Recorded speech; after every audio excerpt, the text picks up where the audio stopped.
Welcome back to NTV News First Edition. The Canadian Mental Health Association calls it a silent crisis, a sleeper issue.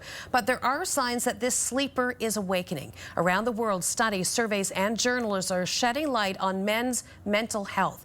The greatest evidence of male vulnerability is in suicide statistics. And in 2020, 82% of suicides in this province were by men, and most of those were over the age of 40. Well, June is Men's Mental Health Month, and next week is Men's Mental Health Week.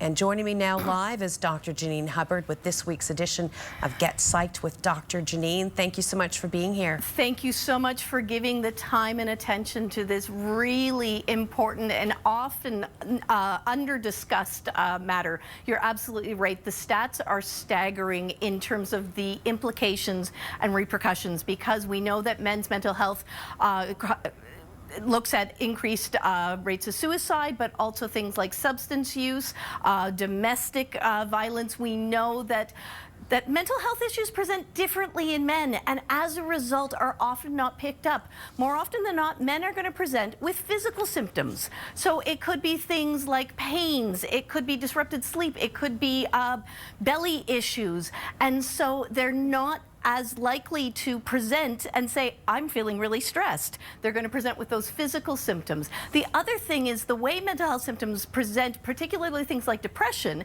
we're not going to see the sadness, but we're going to see things like increased irritability, increased maladaptive coping, increased violence and aggression at times, so that it often gets missed. And of course, we have a long-standing history of stigma and the, oh, just tough it up. You know, you're weak if you show mental health issues, or that you're not functioning at your best. And that's why we need to talk about this. Now, Bill Jeffrey of the Lonely Man Project says that men have been wearing masks long before COVID-19. So how do we change this? What do we do to get men to open up and to be more open to listening to our men? And it really is tough. What I would ask is if every single one of our viewers here tonight reaches out to a male in their life and just does a check-in to say, are you okay? And I need you to know that it's okay to let me know when you're not feeling okay. That I'm open to that discussion, that I will listen without judgment, and I'll try to help you figure out what kind of help maybe you need. We do know that men respond differently in terms of therapies. For example, they're far more likely to engage in an activity-based, possibly group therapy, as opposed to one-on-one individual therapy.